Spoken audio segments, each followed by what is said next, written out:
200 years from now, I can guarantee you, people are going to be looking back at us and saying, how could those people have possibly been doing this? And so instead of feeling all self-righteous that Yeah. we're better than these folks, why don't we examine ourselves first and recognize ways in which we might be sinning, that we don't even recognize, perhaps? Hello, everyone. Welcome to the Dr. Jeff Show podcast. It's available on Apple, Google, Spotify, Edify, Liftable, and wherever you get your podcasts. The guys here are threatening to turn that into a rap. We'll see how that goes.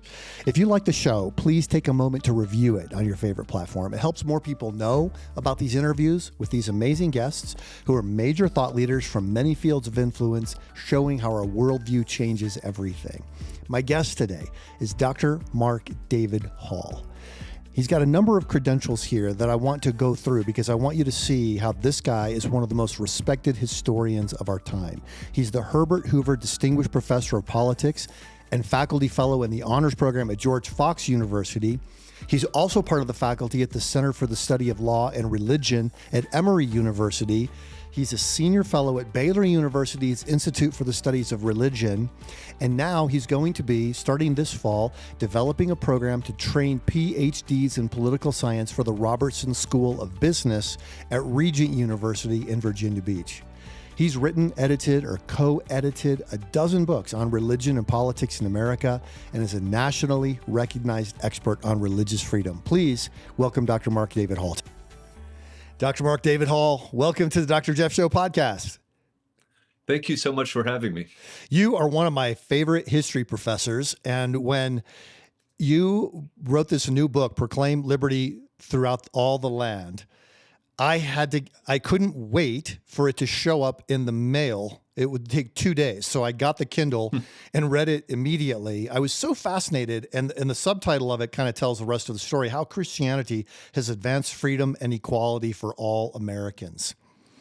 I just love the vision that you've given to us to help us understand the flow of history and how God works through history, but how he works through us, through everyday people like us, to change the course of events.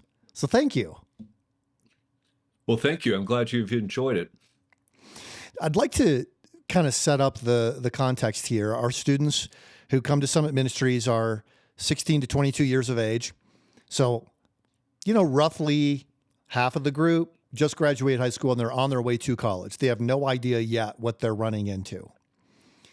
And then a third of the students have already been to college and they're coming back for additional training because they did run into a brick wall. And now they realize, oh man, I need to strengthen my biblical worldview.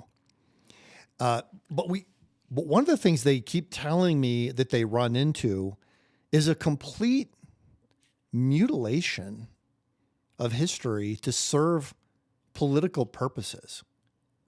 And I wonder if you could just talk about that for a moment, because history is being used as a rhetorical device, it seems like, these days, rather than actually as a way for us to unfold things that happened in the past in a way that can guide our future actions. Yeah, no, I think that's exactly right. So since the mid 20th century, the elite universities have been controlled by professors who are almost to a person on the political left, and they tend to be very, very secular.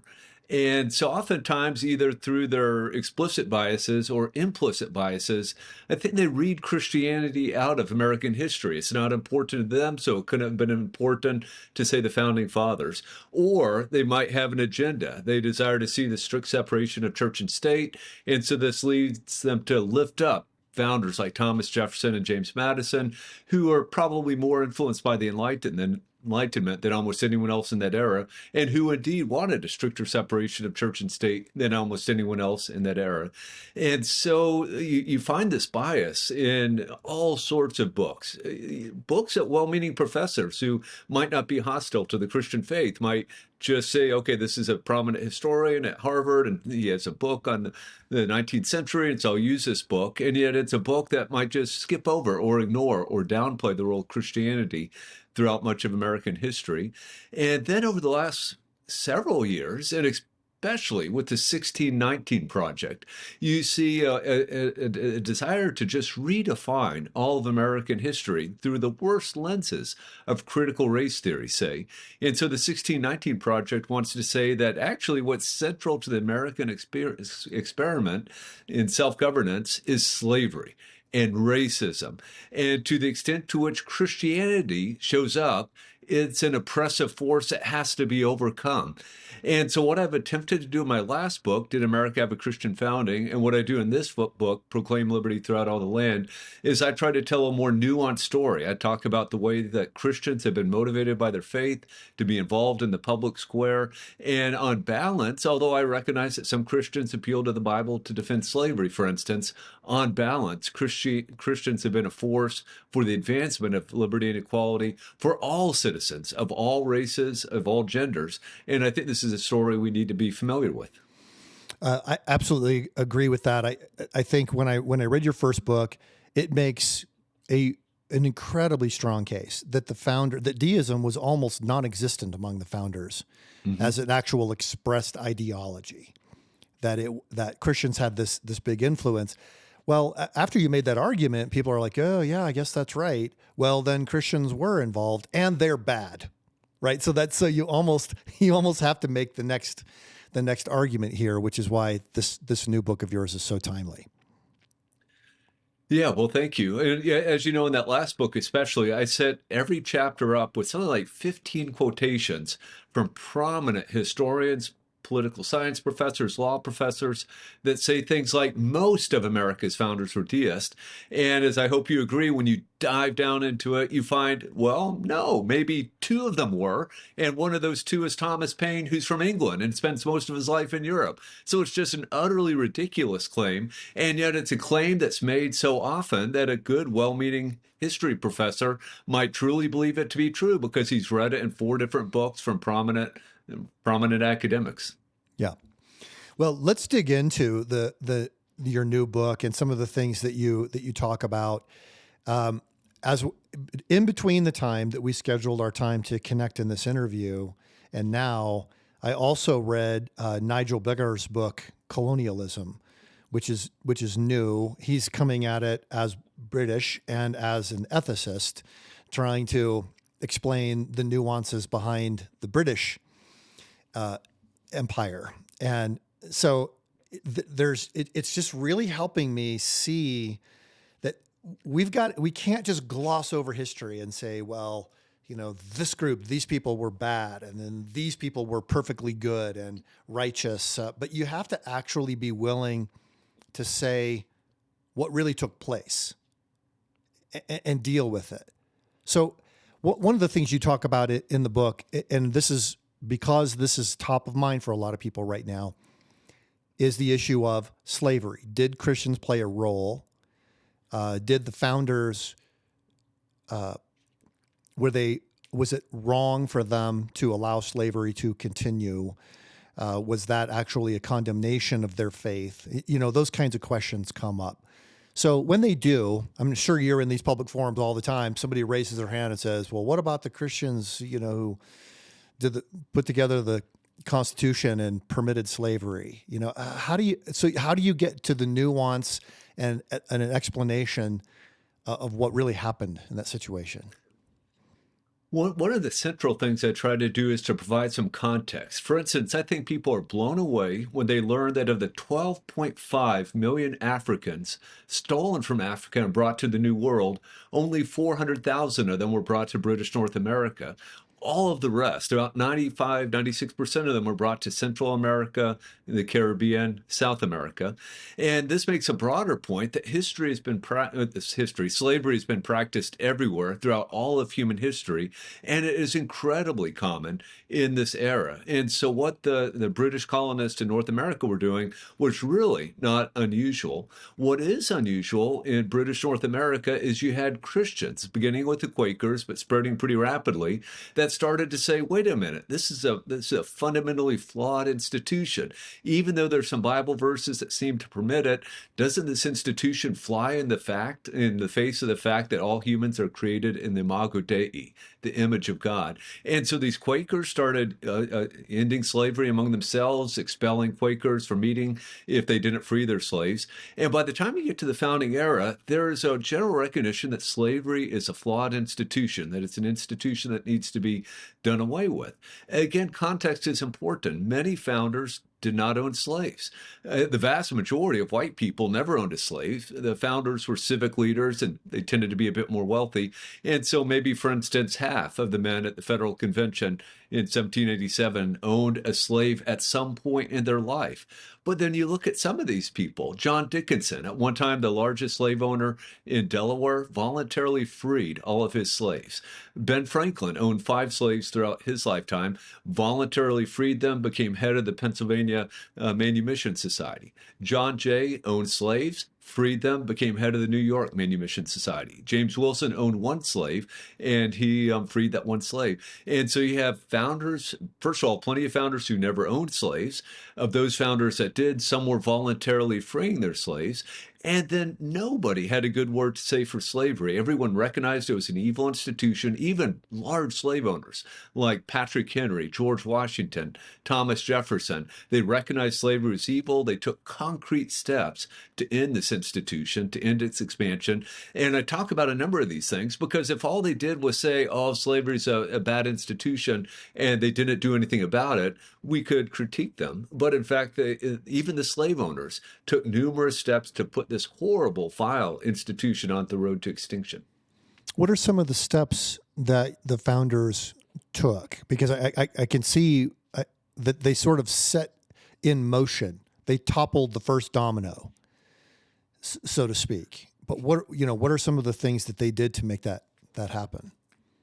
Let me give you one of my favorite examples. When Thomas Jefferson drafted what became the Northwest Ordinance, which was eventually passed in 1787 by the Confederation Congress, he put in the Northwest Ordinance a provision that said slavery will not exist in the Northwest Territory or in the states that are carved out of it after the year 1800.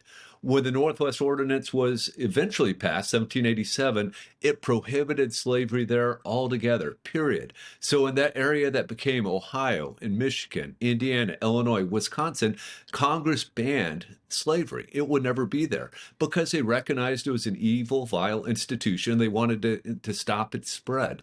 And this was incredibly important. The delegates in Philadelphia at the Constitutional Convention knew of the Northwest Ordinance. Once the Constitution came into effect, the first federal Congress repassed it. As well, between 1776 and 1804, 8 states put slavery on the road to extinction or just simply abolished it. So 8 states. Now, these are the mid-Atlantic states, the New England states. Slavery was never as important. It was never as ingrained in the economy as it was in the Deep South. But still, there are concrete steps that are freeing well over 100,000 enslaved people. Everyone thought slavery was on the road to extinction. Very unfortunately, as you know, in 1793, Eli Whitney invented a cotton gin. The cotton gin allows for the production of short staple cotton, which can be grown in the interior of the American South. Basically, it allows for the easy separation of the cotton fiber and the seeds. And this gave slavery a new lease on life because this became an incredibly profitable crop. Even though the cotton gin saves a lot of time, you still need a lot of labor to clear the land, to plant the cotton, to harvest the cotton. And so the economic incentives of Southerners to continue with this institution just magnified greatly. And by the time you get to the 1820s, really for the first time, you're having civic leaders defending slavery as a positive good. But it takes to the 1820s until we get there. No one, literally no one in the founding era is defending slavery as something that's actually good. It's a necessary evil at best. And many were recognizing that it's not a necessary evil. It's an evil we can get rid of. And thank goodness they took the steps that they did. And it's horrible that the institution lasted as long as it did. But it's important to recognize that throughout the 19th century, you had Christians who were opposing it. But that really is a separate story, and we can go there if you want, or elsewhere if you want. Yeah, well, I think the story that you told in the book of the cotton gin, really caught me up short because most of the time in history, when you hear of a technology being developed, it frees people. It actually sets people at ease. They don't have to work as hard to get the same level of results. But here you actually have an invention that sort of reinforces this institution that was slated for extinction, essentially, in the colonies, and a similar time frame as to what was happening in Great Britain, because I'd always wondered that too. Why did it take America so much longer than it took Britain? Because they had so many more slaves and so many more territories. Yeah, but as you point out, you had these wonderful Christian activists over in England, William Wilberforce and others, that spent a lifetime opposing the international slave trade and then attempting to end slavery in the colonies. It is a good question, and I think it's important to remember that only in 3 countries was slavery ended by a bloody civil war, the United States being one of those 3. In many other countries, in 8 of the American states, in Brazil and elsewhere, it was ended peacefully. So we should never think that we had to have a civil war to end slavery. If Christian statesmen had come together and come up with a compromise, it's entirely plausible that slavery could have been ended without a single shot being fired, without, I think it's like $600 million worth of property being destroyed. And back in the 19th century, 600 million is real money, unlike today. Oh, wow. Yeah. Well, it does seem, when I lived in Tennessee, taught there at a college for 14 years, I visited a lot of battlefields. I read lots of biographies of Southern generals, Northern generals. And it did seem like there was some entrenchment in certain states that, like, by God, we are not going to give in to the Northern states. The rhetoric seemed really extreme in some of these situations. I just wonder, what was happening that caused the rhetoric to get ratcheted up to the point where people in the South felt they had to actually go to their deaths to defend this institution? Or am I misreading how that took place? Yeah, no, I think you're exactly right. And that's one of the sort of lessons I tried to sneak into the book. So we all love the abolitionists, right? The Grimke sisters and William Lloyd Garrison and Frederick Douglass and Sojourner Truth. They're fighting a righteous battle. They're trying to end chattel slavery. And I think that's absolutely right. But I think a lesson that we can take away from them is some opponents of slavery took some of these abolitionists to task because they were saying things like, you slave owners are evil, horrible people, and we're just going to free your slaves and give you no compensation. Well, when slave owners are being addressed like that, their natural inclination is to say, no, I'm not an evil person. I'm a good person. And you want to take my property and not compensate me for it? I don't think so. And so the rhetoric led to an escalation, I think. And I'll give you an example from our day. I'm as pro-life as anyone you can find. And yet I think when pro-life demonstrators come outside of abortion clinics and yell, baby killer, and things of this nature, it is not helping the cause. What we need to do is try to find ways to talk together, to try to find common ground, to try to find compromise. And here's where I think the abolitionists could take a lesson. I want to end abortion, period, with the few exceptions for the life of the mother, if those are even necessary. And I know some medical professionals question those. But guess what? If we're in the state of Tennessee, maybe the best we can get right now is a 15-week ban. And if we can get that and maybe additional support for pregnant women and that sort of thing, we should compromise instead of just saying the other side are a bunch of evil people who we're going to oppress or whatever, restrict. We should try to work together toward creative solutions to what we should all agree is maybe one of the most pressing moral problems of our day. Yeah. Well, the issue that you brought up about abortion and pro-life, it relates to earlier today. I had a media interview, and it was a tough one because it was on that topic, and the interviewer was saying, "Don't you realize that in South Carolina, if they get a 6-week ban, that's going to lead to a backlash, and ultimately it's going to make it worse for all of the other states?"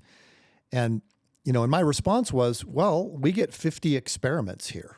We can see, each state gets to make this decision. And this interviewer said, well, in my home state of Michigan, it went the wrong direction. You tried to take a stand and lost it all. But if you've got a system where the states are set up where they have the ability to make these decisions, then they can try. Does this work here? Well, maybe we need to, maybe the 15-week is enduring. Maybe that's what Americans will support. So we want to save as many babies as possible, but the political process is a prudential one. There are trade-offs. And in order to get to the place where we can save as many babies as possible, you have to get involved in some of the stuff that people don't like to talk about. We don't like to use the word. That's exactly right. It reminds me of Henry Hyde, the pro-life congressman from Illinois, who was able to get in a day and time where just everything pro-choice was winning all the time. In the 70s, he was able to get the Hyde Amendment that prohibited federal money from going to fund abortions on military bases and other places. And after, I think some years later, the Democrats were in charge of everything. He had to compromise and say, okay, federal money can go for abortions in cases of rape, incest, or life of mother. And some of the pro-life groups were crucifying him. How could you compromise? But of course, he's still keeping money from going to 97, 98% of the abortions as they occur. So sometimes you have to compromise in the world in which we live, even as we always strive for the best possible answer. Yeah. Well, and the compromise, when we talk about this issue at Summit Ministry, Scott Klusendorf, who runs our pro-life training aspect here, says, look, if you had a choice to have a law passed and a governor would sign it that stopped 80% of spouse abuse, would you fail? Would you say, I'm not signing it because it doesn't stop 100%? Or would you stop at 80%? Analogy. Right. And so anyway, we kind of think of this term compromise negatively. It generally, my emotional temperature when I hear the word compromise is that's not a good thing. But the reality is, in a system like ours, you have to make the most prudent decisions that you can. You have to fight for what you believe as much as you can, and then recognize that God is still sovereign. He is in charge of the outcome. That's right. Yeah, that's exactly right. And that's a great analogy because people get it right away. Of course, I want to stop 80% of the spousal abuse. 100% would be better, but 80 is a heck of a lot better than zero. Everyone gets that. Yeah. Hey, it's Dr. Jeff. Thank you so much for engaging with the Dr. Jeff Show podcast. I'd love to talk with you about something that's really tough, but very hopeful at the same time. Recent studies are showing us there's a crisis of young people dropping out from church and walking away from their faith. George Barna's recent American Worldview Inventory found that only 1% of 18 to 29-year-olds have a biblical worldview. Well, that's where Summit Ministries steps in. According to a recent study we conducted with our Summit graduates of our summer student conferences, more than 96% said their faith was strong, that they were committed to living according to a biblical worldview. In this cultural moment, the rising generation is facing constant challenges to their faith. Students are pressured into gender lies, surrounded by sexual confusion, and they risk being ostracized for standing firm. We see students come to life when they find confidence in the foundations of a biblical Christian faith and learning how to think critically about what is happening in the world around them. So you can help with this. You can help build a strong foundation with a financial gift to Summit Ministries. 1 hour of training for a student is $33. You can empower a student to live boldly and give them an unshakable faith, and one of the key topics that might light them up for the rest of their lives. And your gift is tax deductible. So please go to summit.org/match to make a gift that you'll never regret giving, because it will help strengthen the faith of the rising generation. That's summit.org/match. And through the generosity of others, every gift given before January 1st, 2024 will be matched up to $500,000. So you give, every dollar you give becomes $2 because of this match. I am hoping we could see 1,000 hours of training sponsored from this podcast. That's $33,000 to see 1,000 hours of training delivered to those who are going to be the future leaders of our nation, whether they're trained or not. Let's train them to embrace a biblical worldview and to embrace God's truth in everything. Go to summit.org/match. I'd love to talk about the issue of religious liberty. You've got a fascinating section in the book talking about religious liberty and the Puritans. So when people think of the Puritans, and you portrayed this so perfectly, people have this view of them. It's sort of like what's that show where the women all have to wear these strange hoods and all of that kind of stuff, and the Puritans are mean. People without a sense of humor who are the enemy of everything good and fun. And so they could never really do anything good. You completely turn that around in your book. And I'd love for you to talk about the Puritans a little bit and then how the Puritans actually helped us develop a sense of religious liberty for everybody. Sure. Thank you. So it's a Handmaid's Tale that you're thinking Yes, of. yes. And of course, you got the Scarlet Letter and the Crucible. So a lot of what people have read about the Puritans, they do seem to be mean-spirited theocrats worried that someone is having fun somewhere. Let me just take a step back. I think this is especially appropriate for your show, to the Protestant Reformation. The Protestant reformers, of course, insisted on the doctrines of sola scriptura, the scripture alone. They also insisted on the doctrine of the priesthood of all believers. Well, if you really believe those things, you need every adult to be able to read. And so what you saw within Protestant countries, especially in New England, is you had almost 100% male literacy, and the female literacy was increasing dramatically. Wow. As well, within these Protestant countries, the ecclesiastical governing structures tended to flatten. The Roman Catholic Church has a nice hierarchy, right? You got the Pope, you got the cardinals, the archbishops, the bishops, the priests, and the laity. In New England, you had the congregation, and basically every church member could vote. And these people are debating among themselves. So your pastor dies, you need a new pastor. It's a congregation that comes together and argues about who it should be. Hopefully it's not an argument, but they're debating, right? And then eventually they vote. That sounds a lot like democracy, doesn't it? And what you see, in fact, in early Puritan New England is you see some of the most Republican political institutions the world had ever seen. Almost every male who wanted to could vote.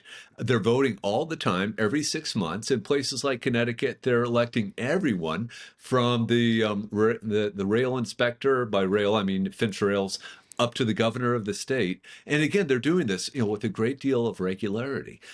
They believe absolutely that humans are sinful, and even redeemed humans continue to struggle with the old man within. And so they believed in the rule of law. They had printed laws. They had statements like, if a crime isn't stipulated in this law, then we aren't going to just kind of make it up as we're going along. The Massachusetts Body of Liberties has virtually every right that is contained today in the American Bill of Rights. So limiting civil leaders by law.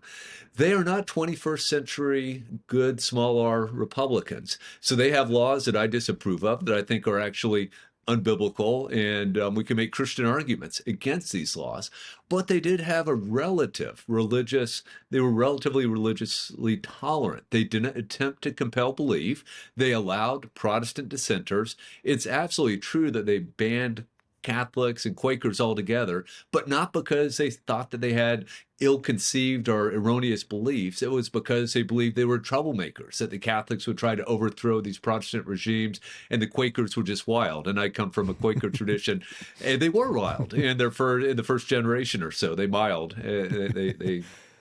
became much more mild. And again, it's a comparative thing.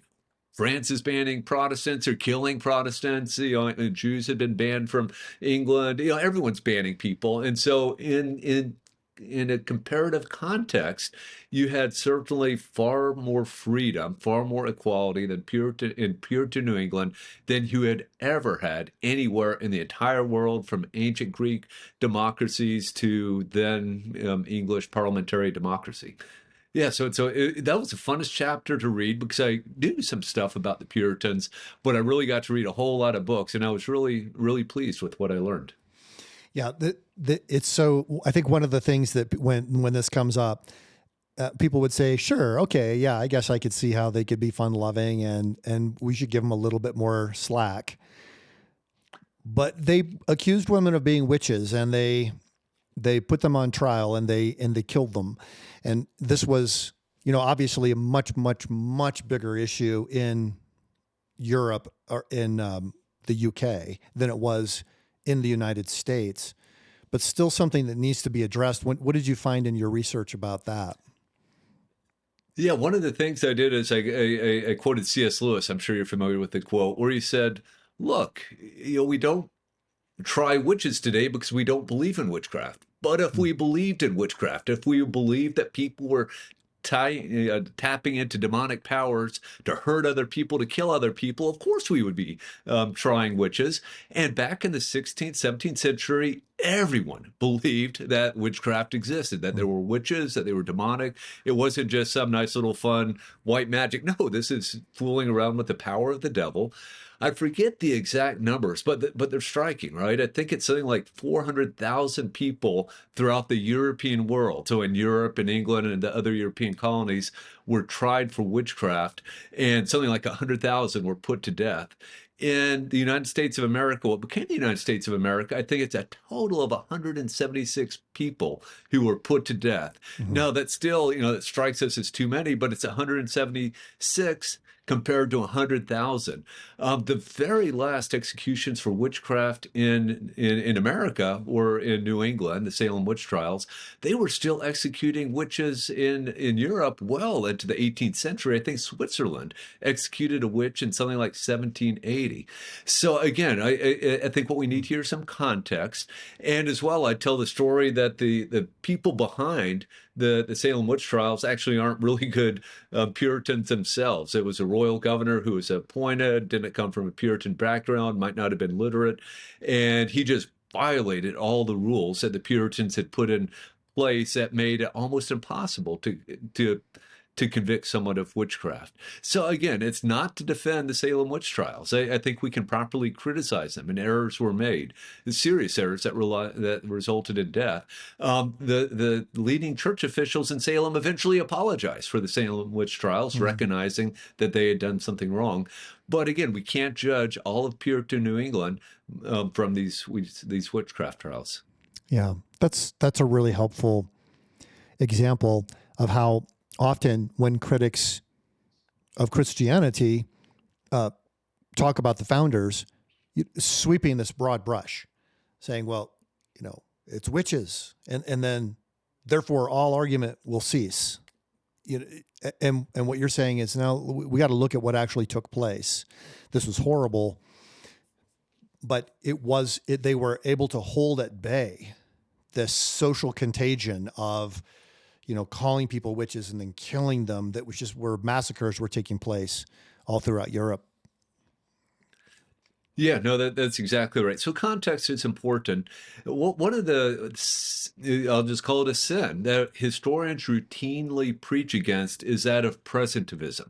It is so easy to look back at these people in the 17th century and say, "Oh, isn't that too bad that they aren't just like us? They don't have the same view that we have of gender or of animal rights or this sort of thing." Mm-hmm. And I think we have to be really careful about that. One of the things I challenge my students is 200 years from now, I can guarantee you people are going to be looking back at us and saying, "How could those people have possibly been doing this?" And so instead of feeling all self-righteous that we're better than these folks, why don't we examine ourselves first and recognize ways in which we might be sinning that we don't even recognize, perhaps? Yeah. And our personal culpability in it. We assume that we would have been on the side of what is right.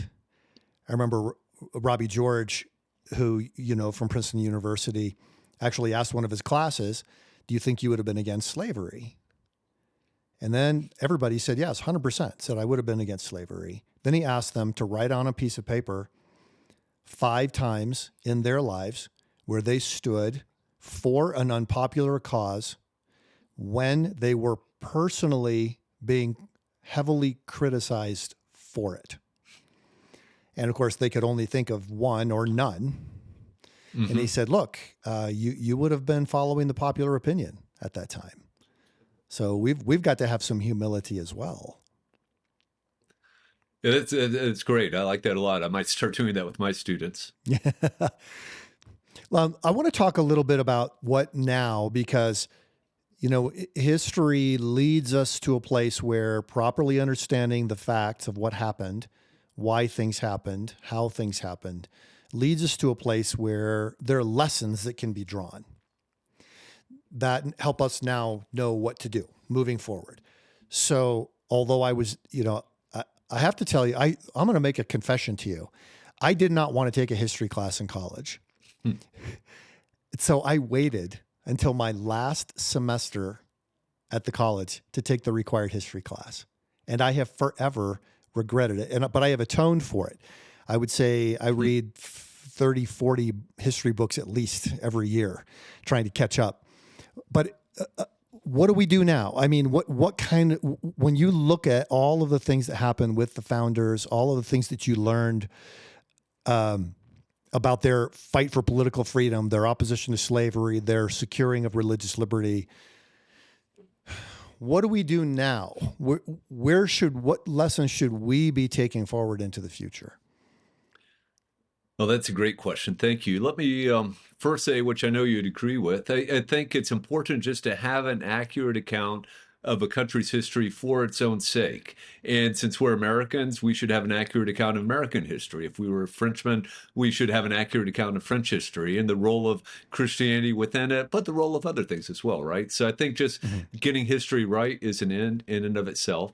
But this is, I would say, it's a book with a Christian imprint aimed at Christians. And one of the things I hope it does is help inspire Christians today to be involved in political life. Now, I'm a political science professor who writes about history, and I get tired of politics. I mean, there's just so much nonsense, so much filth. And yet, I think we have an obligation, especially living in a country like the United States of America, where we have the ability to vote, the ability to speak out freely, to speak out against our government leaders freely. I think we have an obligation to be involved in the public square. Now, some important things we might do without government, right? There might be ways in which we work through the church to feed the hungry and clothe Yes. those who need clothing. And, there's lots of things we don't need government for. But I think there are things where government can play a role, addressing the crisis at the southern border in a humane fashion, addressing the evil of abortion. Christians should be speaking into these debates and helping to fix these problems. And in doing so, they aren't just advocating for their own self-interest. They're advocating in many cases for the least of these. One thing I always do when I speak to Christian audiences, I still get disappointed that something like 20% of Americans think that Muslims shouldn't be able to build mosques on the same terms that Christians can build churches. And I say, no, religious liberty is a central core American principle, and it applies to everyone.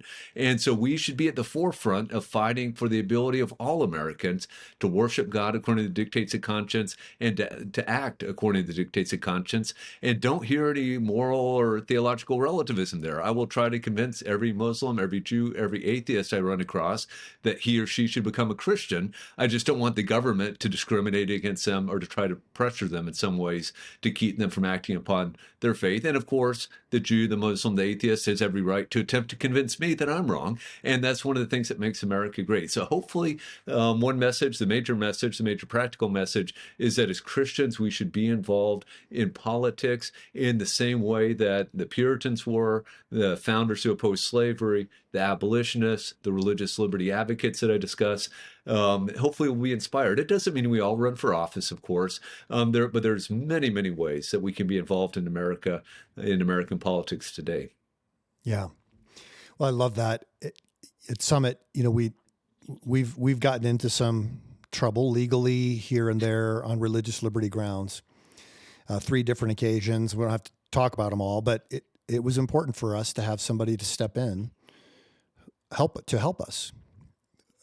We couldn't have paid hundreds of thousands of dollars in legal bills to try to defend ourselves, but there was an organization, Alliance Defending Freedom, that stepped in to help us, and we realized that in some ways they said, you could say yes, you want to sort of head up this lawsuit or whatever, or you could say no. But there are other organizations that are counting on you to do what's right. Um, you know, so just, be very careful and prayerful about it. But the example that you're giving of how to properly be involved is what's so needed, so that really helped us move into that. And then all of a sudden opportunities opened up. So we just recently filed a friend of the court brief for Jack Phillips, who's the baker here in the state of Colorado, who's just constantly being tormented by people on the left. And he's got a new case. And in the new case, we filed, along with another Christian organization, a Jewish organization, and a Muslim organization. I'd never seen anything like that happen before. But it is a demonstration of what you're talking about. If religious liberty is really religious liberty, then we need to all stand together. We might disagree on everything else, but we need to stand together on those kinds of things. Yeah, I think that's exactly right. I'm sure you noticed I dedicated the book to the 5 religious liberty advocacy groups, which I've worked in some capacity. And the Alliance Defending Freedom is one, First Liberty, Beckett. These are great organizations. I had the chance to work with the Alliance Defending Freedom on the Barronelle Stutzman case, a florist in Washington who couldn't participate in a same-sex wedding ceremony. Stellar people. And they really do take a principled approach to religious liberty. All of these organizations that I mentioned, and really all of them but one, regularly represent or file briefs on behalf of non-Christians. So even though they're explicitly Christian organizations, they understand religious liberty is for all. Yeah. Well, that's so good. I'm grateful for them. And the ones we've worked with, and each time we had a situation, several of them would get in touch and say, look, pick the law firm you think is going to help you best in this situation, but just know that we're here for you if you need anything. They were all so good. And I just love seeing that. But it motivated our team. It motivated us to say, well, then we need to, in turn, stand up for other people. So we're filing briefs on behalf of other people. They're not related to our work, but we want to stand up for them. And then hopefully that will continue to spread. Mark, I think one thing I've always wondered about in related to political involvement, and when I read in history, this really bugs me. It seems like people having good intentions get involved in politics, and they make a decision that has unintended consequences that are terrible. I don't know. I hate to even give any examples because I'm sure I'm going to be wrong on some of these things. But, look back at Ulysses Grant and Indian policy, all of these kinds of things. Look back at, in the early 20th century, when the United States all of a sudden found that it had responsibility for Cuba and the Philippines and trying to figure out what to do. And a lot of the people, they had either Christian convictions or convictions that were somewhat informed by their Christian faith, and yet they ended up making decisions that had a lot of negative consequences. I'm just wondering, I think it makes me a little nervous sometimes to get involved. What if I advocate for something and it turns out that it seems righteous at the time, but it ends up long-term being bad? Yeah, no, it's a wonderful recognition. I think that's exactly right. I would say primarily when it comes to attempting to help the least of these through social programs run by the government. Of course, through the 19th century, usually it's families, it's churches, it's voluntary societies that will attempt to help widows and orphans and the poor and that sort of thing. In the early 20th century, you have the birth of the social work movement, and these folks get impatient. We still have poverty with us. We need to get the government involved, the state involved. And so states started ginning up a lot of programs that oftentimes would have a one-size-fit-all approach, and they would crowd the churches out. And then, of course, in the 60s, you begin to get the national government involved in these things. And in some cases, coming up with programs that would literally disincentivize people from working. If I take a job at minimum wage, I will get less money than I'm receiving from my government benefits. And so, yeah, those are great examples. And I think you're exactly right. They're being pushed probably by Christians mostly, who truly care about the people they want to help. And yet in many, many instances, they end up hurting those very people. And so this is where I think worldview comes in perfectly. I would suggest that a real important principle that Christians should keep first and foremost in mind is subsidiarity. That problem should be addressed by the most local unit possible. If my son loses his job and is struggling to put food on his table, really, it should be his family, his immediate family, that might take the initial step to try to help him. Maybe more broadly, reach out to the church and to try to work with people who know him, who know the problems involved. Why did he lose his job? Is it because he's addicted to drugs? Is it because he had an accident? Is it because his employer just simply went bankrupt through no fault of his own? And knowing what the actual cause of the problem is might allow us to help it more readily. Some things can't be done as well by the family or the church, maybe educating most people, right? So this might suggest that we need the state to step in. But how is the state going to step in? By running a uniform system of schools? That's one approach. I think a far better approach would be to have a robust system of vouchers whereby you empower parents to find the sort of school that they believe their child will flourish at, and incidentally then have competition between schools. And you don't have a one-size-fit-all policy, right? In Oregon, Portland, Oregon is just radically different from Eastern Oregon, which is cowboy country. Yeah. You need different sorts of schools. And so a lot of this, to my way of thinking, points away from the national government. We should get the national government out of the business of much of what it does, except for maybe national defense, international relations, and running a post office, perhaps, and turn these things over to the state. States should usually turn them over to localities. Localities turn them over to even smaller organizations. And then we have the experimentation that you talked about, right? Different states will try different things. And we're seeing this today, right? With some states embracing very robust voucher systems or charter systems, other states not doing it at all. Well, let's see how these experiments work out. Under what sort of approach do children get help better? And so I think, we need a good solid dose of humility. And we should remember that whenever possible, we should try to do things at the most local level as possible. And then if we make a mistake, it's a heck of a lot easier to fix than if the national government comes up with a one-size-fits-all program for the whole nation. And if that goes awry, we're in big trouble at that point. Yeah, that's a great point. So subsidiarity, keeping things at the local level as much as possible. The Dutch Reformed theologian and political leader Abraham Kuyper talked about sphere sovereignty too, which is another helpful. So you kind of have subsidiarity coming from sort of the Catholic tradition and sphere sovereignty coming from the Protestant tradition, but you could see the value in both. Make it local, make it personal, but keep a balance between the family, the church, and the state, so that one doesn't infringe on the sovereignty of the other. And if you do those things, then and you keep the incentives moving in a positive direction rather than a negative direction, then your chances of making a mistake that has long-term consequences really diminished. So. I think that's exactly right. I love Kuyper. He's excellent. And to think just about, say, three major institutions, the family, the church, and the state. The state ought not to be the church. The state ought not to be deciding who's going to be ordained, when the Eucharist will be given, how, it just has no business whatsoever there. And so the state should stay out of that business altogether. Throughout most of Christian history, people haven't appreciated this, right? So states want to get involved in the business of running churches and saying who's in and who's out. It never works out well for the church. So I agree absolutely. Abraham Kuyper is a great resource to pull from on these issues. Yeah. Well, Mark, I've loved this conversation. I love doing this show because I love to learn. And it's so much fun to actually get to have the conversation with you. And I'm looking forward to one of these days, God willing, getting you to speak at one of our Summit Ministries programs. Well, that'd be fantastic. And it's been wonderful chatting with you. Thank you very much again. Thank you to my guest today, Dr. Mark David Hall, for coming on the show. I asked him a lot of hard questions, things that people really wrestle through about the nature of history and can Christians really make a difference, even in our own time.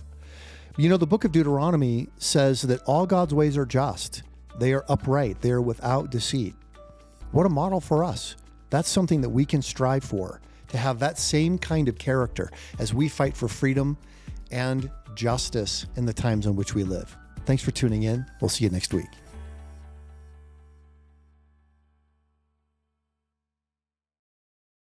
Thank you for listening to today's episode. If you enjoy the show, would you consider leaving a review on your favorite platform? Reviews help more people find the show. And if you want more resources that can help you live out a biblical worldview as a student, parent, educator, or church leader, head over to summit.org/resources for articles, videos, ebooks, and more. Also, if you're looking for more great podcasts that will build your faith and inspire you, our friends at Edify have just what you need. You can find more podcasts, including the Dr. Jeff Show podcast, on the Edify app. You download it at edify.app, or you can search for Edify, which is spelled EDIFI, in the Apple and Google Play stores.